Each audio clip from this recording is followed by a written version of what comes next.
नीति वचन 26 जैसा धूप काल में हिम का और कटनी के समय जल का पड़ना, वैसा ही मूर्ख की महिमा भी ठीक नहीं होती। जैसे गौरैया घूमते घूमते और सूपा बेनी उड़ते उड़ते नहीं बैठती, वैसे ही व्यर्थ शाप नहीं पड़ता। घोड़े के लिए कोड़ा, गधे के लिए लगाम और मूर्खों की पीठ के लिए छड़ी है। मूर्ख को उसकी मूर्खता के अनुसार उत्तर न देना, ऐसा न हो कि तू भी उसके तुल्य ठहरे। मूर्ख को उसकी मूढ़ता के अनुसार उत्तर देना, ऐसा न हो कि वह अपने लेखे में बुद्धिमान ठहरे। जो मूर्ख के हाथ से संदेश भेजता है, वह मानो अपने पांव पर कुल्हाड़ा मारता और विष पीता है। जैसे लंगड़े के पांव लड़खड़ाते हैं, वैसे ही मूर्खों के मुंह में नीति वचन होता है। जैसे पत्थरों के ढेर में मणियों की थैली, वैसे ही मूर्ख को महिमा देनी होती है। जैसे मतवाले के हाथ में कांटा गड़ता है, वैसे ही मूर्खों का कहा हुआ नीति वचन भी दुखदाई होता है। जैसा कोई तीरंदाज जो अकारण सबको मारता हो, वैसा ही मूर्खों या राहगीरों का मजदूरी में लगाने वाला भी होता है। जैसे कुत्ता अपनी छांट को चाटता है, वैसे ही मूर्ख अपनी मूर्खता को दोहराता है।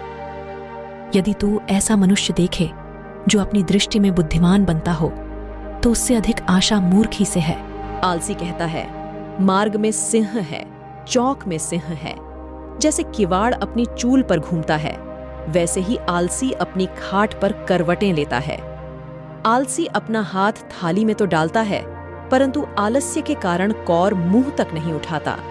आलसी अपने को ठीक उत्तर देने वाले 7 मनुष्यों से भी अधिक बुद्धिमान समझता है। जो मार्ग पर चलते हुए पराये झगड़े में विघ्न डालता है, वह उसके समान है जो कुत्ते को कानों से पकड़ता है। जैसा एक पागल जो जलती लकड़ियां और मृत्यु के तीर फेंकता है, वैसा ही वह भी होता है जो अपने पड़ोसी को धोखा देकर कहता है, मैं तो मजाक कर रहा था।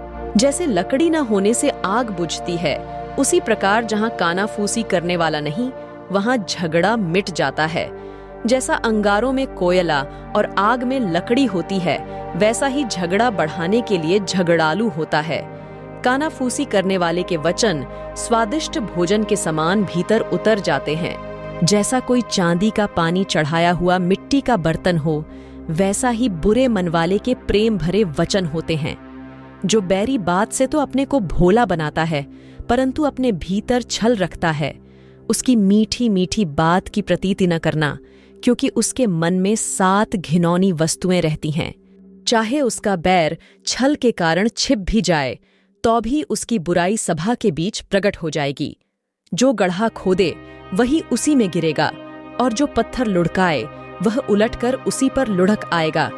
जिसने किसी को झूठी बातों से घायल किया हो, वह उससे बैर रखता है, और चिकनी चुपड़ी बात बोलने वाला विनाश का कारण होता है।